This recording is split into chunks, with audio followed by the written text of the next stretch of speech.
Well, for today, I have one of my good friends, Dr. John Delony, on the show. And if you listen to his show or follow him on social media, you know he has such a knowledge base when it comes to relationships and marriage and mental health. So whenever he's on the show, it's always a good time, always interesting conversation. So I can't wait for you to see it. Here it is. Well, hey, John. What's up, Rachel? Welcome back. Thank you. Thanks for being here. So John and I do an event as of now twice a year, and we've been doing that for a few years now, called Money and Marriage. And I think it's one of our most fun events that we do. And couples from all over the country, or the world. I think we've had some Canadians, you know?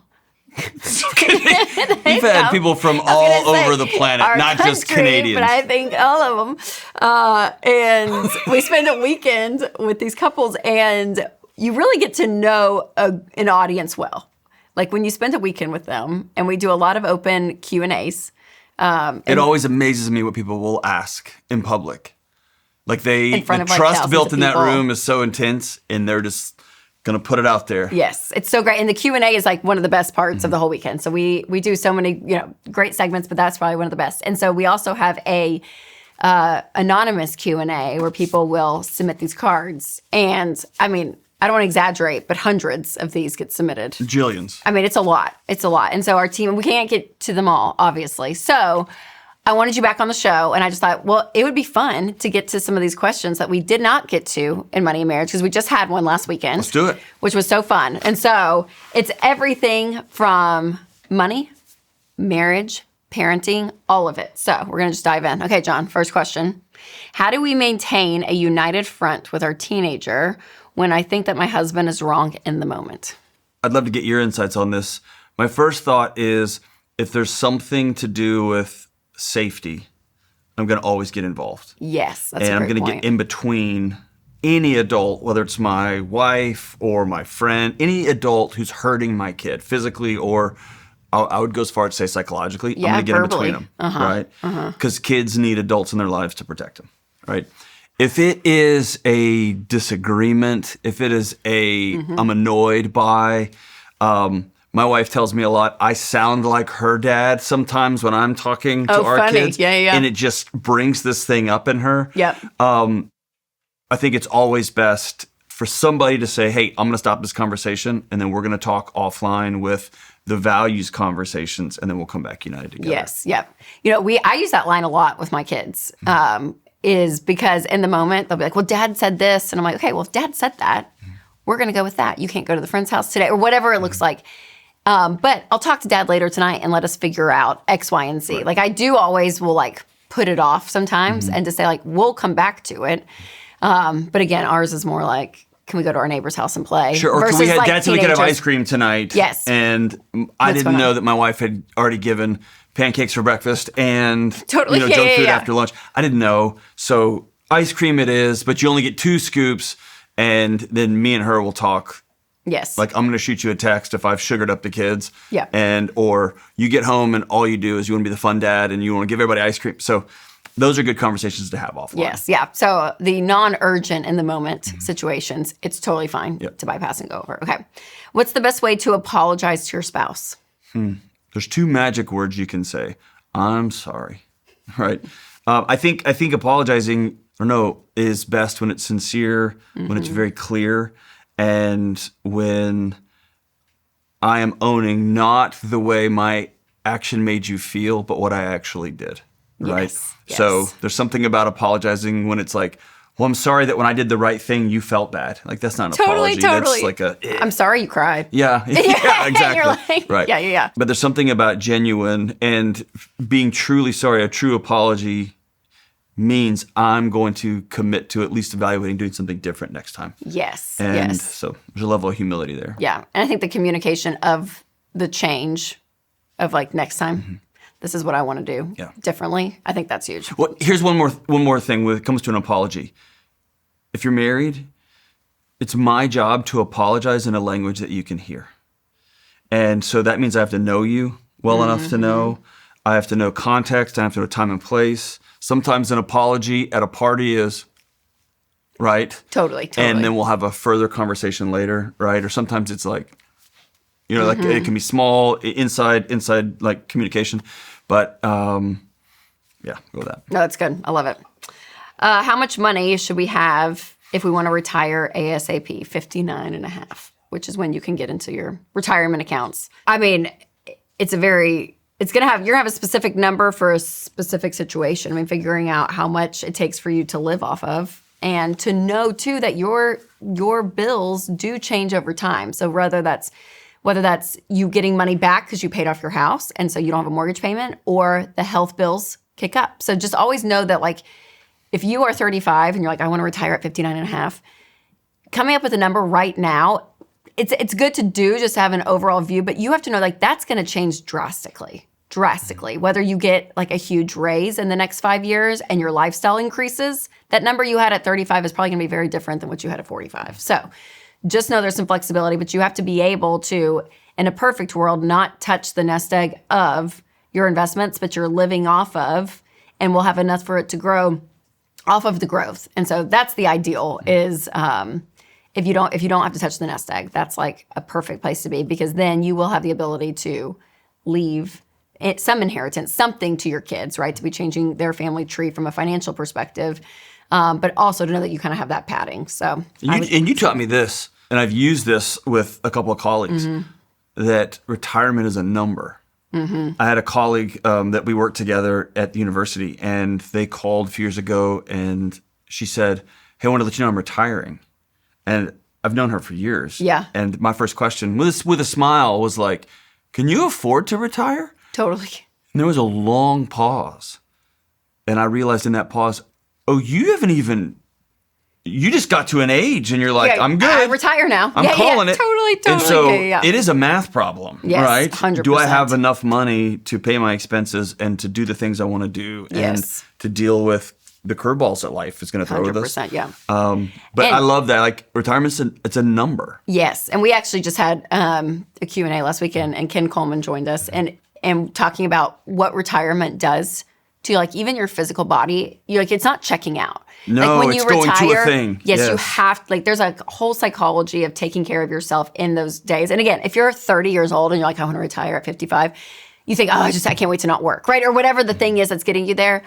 But you age so quickly from a physical and mental. Yeah. Yes, if you just sit back and watch, like, cable news all day. Like, you can't do that. Like, you have to be still moving and doing something with your life. It could be grandkids, volunteering. Yes, all of it. Whatever it is. That's right. Go to a thing. Yeah, absolutely. If you're looking for a more budget-friendly way to handle medical costs and stay true to your values, Christian Healthcare Ministries is a great option to think about. CHM isn't insurance. It's a biblical, community-based way that Christians share each other's medical bills. So that means no network restrictions, no enrollment deadlines, and more flexibility, which is huge if you're self-employed or between jobs. Families often save hundreds of dollars a month, and that kind of margin can give you some breathing room while you're working the baby steps. So learn more at chministries.org/budget. Question number 4. My husband and I are excited about everything in marriage except sharing money. What's the best tools to get us started and to feel more secure? That's like saying, I don't cheat at anything except on my taxes, right? Except for one thing. Yeah, that's a big thing. I know, yeah, it is a huge thing. I think because money reveals so much of who we are. And if I'm not excited to enter into that part of my life with you as my spouse, like, that should be a red flag. So I think there's a lot of deeper questions to ask there, right? Because it's not just like, I just don't want to share my paycheck with you. Like, there's deeper reasons there usually for people. In my house, I was reluctant to share. My wife was reluctant to share. But that had nothing to do with our trust. Yes. It had to do with the childhoods that we came from. And we didn't even realize we had brought that into our marriage, right? Like, my insecurity around having enough and her insecurity about who's in charge, right? And so it was really just a light on the dashboard to a deeper conversation we need to have, which is, I need to be able to say, hey, I'm scared about not ever having enough for us. And or I want full control. And that's my thing. Like, Yeah. And so it usually reveals the deeper question, which is, what is it about you that makes me or my body feel that you're unsafe to share my money with? Yep. That's the question that we need to get to. 100%. What age will you allow your kids to have a smartphone? I can tell you what we did in our house. Yeah, you're in it. I'm in a it. few years behind. So we were opposed all the way. Like, you're going to get out of my house 18 years old, then you can go and you can have a smartphone. Well, you're going to go 18, No, that Sean? was my original plan. Okay. And it was, my son was in 8th grade. Okay. In the fall of his 8th grade year. Yep. When he called a family meeting, which we do regularly in our house. And he made a very compelling case for, at least, Dad, you had a phone on the wall with a spirally cord that you could call your friends. This is the only way I have to communicate with anybody. And as soon as I leave school, I miss every birthday. I miss baseball practice. I miss everything, because everything is through this thing, right? Yeah. And so you can tell my wife and I are nerds, but we had him prepare a presentation for us on what a phone would be, what it would look like, how he would use it. And then we put our rules and restrictions on it. So for Christmas that year, he got a used smartphone, but we took off the internet. Yep. And we took off any ability to take photos, which are the two things, in my experience, that have gotten the teenagers I've worked with in the most trouble. Yeah. Right? Yeah. Things are so funny when you're 14 to take a picture of. They are not great for a future employer, right? Right. So, and now he's about to be driving, and those same restrictions apply. And you can call us invasive. We do tell him, we read your texts. It's our job to know what's coming and going in our house. I do want to know who he's messaging and why and how and when. And we have some really firm boundaries on when that phone comes out or not. It never goes upstairs into his room. It stays in the downstairs. Yeah. And it's been really helpful for, hey, practice got canceled. Can you come pick me up? And things like that. Yeah. Schools are helping a lot more now than they were even 3 years ago. Oh, yeah. Which is they can't be Our out. whole county changed their policy Which is amazing, right? Totally. So it helps parents when schools say, you can't have this thing in class at all. But we've been very restrictive. My daughter, we just got this new phone, and this isn't a plug, but it's called a tin can phone that plugs into the wall. But we put the numbers that she's allowed to call in there. Yes. And so she's been calling my sister, her aunt, all the time. Yeah. There's 3 or 4 of her friends that can call, but it works through Wi-Fi, but there's no texting, and nobody can just call that number, and she can't just call out that number. Yes. And she is in 4th grade, and that's been cool. Yep, totally. That's so good. Will you give any gradual changes to his phone before he leaves for college, or will it be like nothing till 18, and then when he's out, he gets to kind of make his decisions? There will probably be a conversation when he turns 18. He'll still live in our home for another 6 months while he's 18. I've been burned by the number of college students that I met with over 20 years who, with any number of challenges, 100%. have before and after moments in their lives because of those phones. Yeah. And so I won't budge on social media. I just think it's not good for kids. All the data says it's not good. So, and I also know that the moment he walks out of my house, the wide world is open for him, right? Sure, totally. And so it's my job to instill the values and to point things out. And so. It's good. Yeah. Well done, John. Well done. You know what's funny about parenting? All of Rachel's kids have smartphones. All mine have iPhones, full-on iPhones. They do. I'm just kidding. They're totally 7. kidding. Totally kidding. I have learned this in parenting. It's so much easier to project out and be like, oh, this is what we're going to do. And then in the moment, when you're actually in the season, in the actual moment, life looks different and feels different, right? It's good, I think, to have a projection of where you want to go and where you want to be. I don't know, but I've just found, I'm like, oh my gosh, but when we're in it, life is just different. Like something can change, right? And your perspective can change too. In all of it. Meaning that I'm saying all that to say I'm like, we have what we think we're going to do.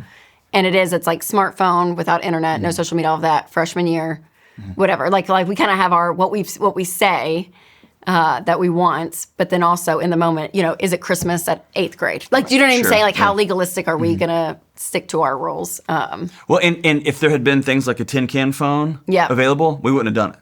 Right? And so it was the only tool we had, and so we had to manage the tool we had. Yes. My wife and I like to spend a lot of our energy asking the question, not what are we going to do, but more about what kind of 18-year-old young man or do we want to raise? Yes. What do we want his experiences to be? I want a young man who can greet people and look them in the eye. Yep. I want a young man whose instant impulse isn't to look down and, right? And so him being almost 16 now, that's his secondary reaction, not the his first. You walk into a room and his head goes up, right? And so I want to ask the question, who do we want to raise? What kind of kid do we want to raise? What young man do we want to raise? And let's reverse engineer our parenting to that. Yes. Way more than the alternative. The projection, because that's what... I want to do this or not do this. And by the way, yes. It has been so hard. Mm-hmm.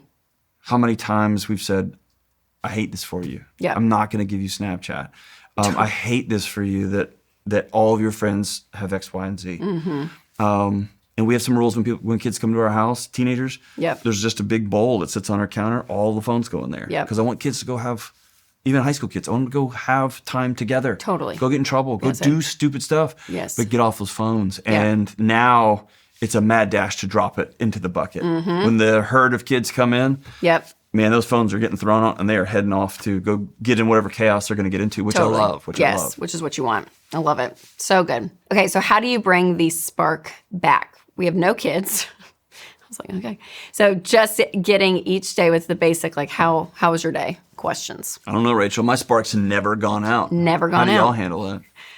I'm just kidding. No, I know you are. But it's funny because the no kids thing, I'm like, whew. Yeah, because when they enter the picture, I feel like that's like a whole other... It's like a wet blanket over the spark. That's a whole other arena. That's a whole other arena. Oh, my gosh. We literally went to bed last night, and our oldest, she's 5th grade, so she's up, because we were early bedtimers around our house. Like, I mean, it's like 7:30, and our kids are in bed. Well, she's older now. She reads, and so it'll be like 8:30, and we are asleep at 9, John. Like, Winston. I mean, like, we are so early to bed. But it's like 8:30, 8:45, she's in our bed, we're chatting. It's kind of our time with her. And so we're about to go to bed. And Winston's like, all right, we're about to close our eyes. We just saw our kids. And we're going to be woken up by our kids. So I'll see you when we open our eyes. Our kids are right there. I'm like, it is. It's a lot. Yeah. It's a lot. But it's good. Okay, so what would you say from a engaging perspective where you're not just up floating the shallow, like, oh, how was your day? Roommates type. Yeah, the way I like to flip that question is if you can both own that we have made a series of choices that have led us here. It's a bummer, right? Because it's fun to think the world did this to us. Yes. We chose to work a ton. We chose to watch all the new shows. We chose fill in the blank of what we chose. Yep. That means we get to choose something else. And it almost always starts with not sitting around thinking about it and pontificating as much as coming up with a list of 5 or 10 things you want to try. Mm-hmm. Like, let's go be friends again. Let's go be silly again. And you can do that with a bunch of money. You can do that with no money. We've talked about this at Money Marriage. What are 5 things you want to try in the bedroom we haven't tried? What are 5 places you want to go in our local community that we want to go?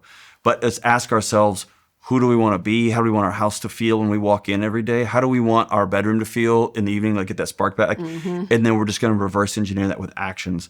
And this is something I've been wrestling with, especially since the Money Marriage conferences, the Money Marriage events, is I don't always feel like exercising. I don't always feel like eating right. I don't always feel like coming to work. But I got to do those things, right? Yeah, right. And so for some reason, when it comes to, I don't always feel like being romantic. I don't always feel like picking up that thing of towels. I don't always feel like, in relationships, we say, oh, then the relationship must be over. Right. Right. And I think that's not true. Yep. So there is some things that I may not, quote unquote, feel like doing. Mm-hmm. But man, once I'm in the middle of them, I'm glad. You know what I mean? Totally. And so I want to encourage people to put a list of things I don't feel like doing X, Y, or Z anymore, and ask yourself, is it because I'm not safe? Mm-hmm. Or is it because, Yeah. You know Because there's a laziness that can occur. Yes, totally. I'd rather watch TV. Totally. I'd rather watch TV than be with my spouse. Yep. Let's dig into that question. Yes, 100%. That's so good. So good. We only have mortgage debts, and we contribute 26% plus 4% match to our retirement, max out an SEP and both Roth IRAs each year. Should we reduce to invest just 15%, pay our house off early instead? We're both 35. Yes, you should. Yep. Go up to the match with the 4%. Take the remainder that you have. Max out the Roth if you need to. But once you hit that 15%, stop and throw any extra that you would have been investing, and go ahead and just throw it at the house and get it paid off early. So that's easy. All right. Well, John, last question is, who would win in a fight, John or Winston? Winston is... I think it's a joke, John. We really don't have to dissect it. No, I want to dissect this. I think Winston would beat me up in a fight. I don't know. Y'all both can get aggressive. I'm like, the guys that I know that are more emotionally aware, I swear physically are the scary. Like they can be like I trust Winston in like in a situation of like physical, like protecting. And I swear it's because emotionally deep down, y'all are like in touch people. And I swear that does something even, I think it like magnifies the physical. Well, so seeing John Delony and Winston Cruz who are like all about their feelings and like very aware of like what's very self-aware. I trained in mixed martial arts for years. And the one thing I learned is I'm never going to fight. Right? Because you never know. Yes. But if you have to. If you had to. Yeah. It'd be a scary fight. Yeah. I was at a concert the other day with my son, and we were in a big mosh pit. Yeah. I said, I need you to do this for your old man. We went to the show. Go with me to the mosh pit. And it was wild. And some guy crashed into him. And I responded. Yes. And as I was responding, I was thinking, oh, I didn't know this John was still there. I'm still there. Look at that. But I turned and looked at my son, and his eyes were this big. And I was like, oh, you don't know that guy. But then I told him in the car home, I was like, that's the guy your mom married because she liked that guy. Totally. Right? Yes. A lot of therapy's worn the edges off him, but he's still in there. He's still in there. Yeah. Can't take him out. Yeah. But Winston's younger and more agile. He does yoga and stuff. Winston. He can be. Probably Winston. Yoga. Okay, John, well, thanks for being on. Where can everyone find you? If you're listening on podcast, you can follow me at John Delony on the social medias, on the Facebooks and the Instagrams. All of it, all the plurals. All of it. And you can go to the Dr. John Delony Show on YouTube. Follow me on Instagram. It's a great listen, you guys. You really will. You'll love it. You'll love it. Okay, thanks, John. Thanks for being on. All right, always fun to have John on. Well, in a few months, we are going to have another Money and Marriage, like what we mentioned, our event that we do. And this time it is in October. So you can go to RamseySolutions.com/events and grab your tickets. And the dates are October 22nd through the 24th. So come spend the weekend with us. And if you are interested in combining your money with your spouse, and we were talking about sometimes the hesitation around that, make sure to download EveryDollar because it is a great tool to help you dive in together as a couple. And for more content when it comes to money and marriage, make sure to check out the episode I did with my husband called Money Lessons We've Learned in 15 Years of Marriage. So you can check it out right here, or if you're listening on podcast, I'll leave a link below. All right, you guys remember to take control of your money and create a life you love.